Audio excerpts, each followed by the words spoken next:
Assalamualaikum warahmatullahi wabarakatuh. Sebelum masuk ke topik peran penghulu di Minangkabau, saya harap yang menonton di channel Devri Minangkabau sudah berperan dalam mensupport channel ini dengan menekan tombol merah. Hahaha, oke, kita lanjut ke pokoknya saja tentang peran penghulu di Minangkabau. Penghulu adalah pemimpin bagi anak kemenakannya dan merupakan orang yang didahulukan selangkah dan ditinggikan seranting. Pemimpin dalam adat Minangkabau disebut Panghulu atau Penghulu. Panghulu bergelar Datua, gelar tersebut diterimanya secara turun-temurun. Seorang Panghulu menjadi pemimpin untuk kaum atau sukunya. Sedangkan di nagari, di tingkat yang lebih besar ia bersama-sama dengan Panghulu lain menjadi pemimpin. Jadi seorang Panghulu selain menjadi pemimpin bagi anak kemenakannya, ia juga menjadi pemimpin masyarakat dalam suatu nagari. Penghulu sebagai urang gadang, orang besar, mempunyai beberapa orang pembantu. Pembantu utamanya itu adalah manti, malin, dubalang. Selain ketiga pembantu itu ada seorang pembantu dekatnya yang disebut panungkek, penongkat. Manti yaitu pembantu Panghulu di bidang tata laksana pemerintahan, hal-hal yang berhubungan dengan pemerintahan menurut adat diurus oleh manti. Malin adalah pembantu penghulu di bidang agama.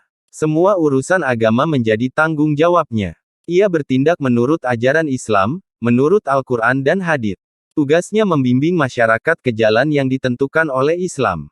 Ia membimbing anak mengaji, mengajari anak-anak melaksanakan sholat dan memberi penyuluhan kepada masyarakat tentang Islam.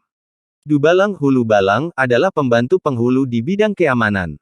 Ia bertugas dan menjaga keamanan dan ketentraman masyarakat, dengan keberadaan Dubalang, merasa aman dan tentram. Penghulu bertugas memimpin anak kemenakan. Ruang lingkup kepemimpinannya menurut adat sangat luas. Ia juga berkewajiban memelihara dan melindungi yang dipimpinnya sehingga anak kemenakannya merasa tentram lahir dan batin, moral dan material, mental dan spiritual. Oleh karena itu penghulu mempunyai martabat yakni kehormatan jabatannya. Dalam ungkapan adat disebut Panghulu, tumbuh dek ditanam, tinggi dek dianjung, gadang dek diamba, tumbuh karena ditanam, tinggi karena dianjung, besar karena dilambuk. Penghulu tersebut bukan ada dengan sendirinya, tetapi karena ditanam, ditinggikan dan dibesarkan oleh kemenakannya. Panghulu lahir karena dilahirkan oleh kaumnya. Tinggi karena didukung oleh kaumnya dan besar karena dibesarkan oleh kaumnya. Oleh karena ia ditumbuhkan, ditinggikan dan dibesarkan, Panghulu harus memelihara kebesarannya yakni dengan martabatnya yang baik. Untuk mempertahankan dan memelihara martabatnya, Panghulu memiliki 4 sifat utama. Sifat-sifat itu mempedomani sifat Rasul Allah, Muhammad, yakni 1. Sidik atau benar, 2. Amanah atau dipercaya, 3. Fatanah atau cerdas, dan 4. Tablik atau menyampaikan. Keempat sifat Rasul itu merupakan sifat dasar seorang Panghulu yang tidak boleh dilupakannya. Sebagai pemimpin, penghulu mempunyai pakaian kebesaran yang disebut pakaian adat. Pakaian itu mengandung makna simbolik, adanya makna yang tersembunyi di dalamnya. Maknanya menunjukkan budi, kepribadian dan perangai seorang penghulu. Jadi, pakaian bukan hanya sebagai pertanda kebesaran belaka, tetapi merupakan lambang kepribadian dan tingkah lakunya. Penghulu tumbuh karena ditanam, tinggi karena dianjung, besar karena dipupuk. Yang menanam penghulu adalah kaumnya, yang meninggikan penghulu adalah anak kemenakannya dan yang memupuk penghulu adalah masyarakatnya. Jadi penghulu itu ada karena diadakan, tidak ada dengan sendirinya.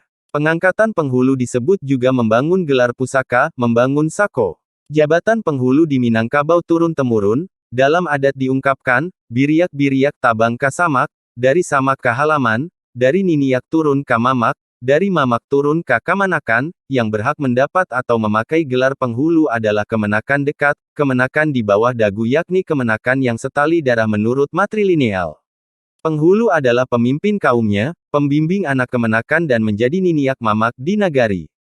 Oleh karena itu seorang yang akan menjadi penghulu adalah orang yang memenuhi syarat kepemimpinan menurut adat Minangkabau.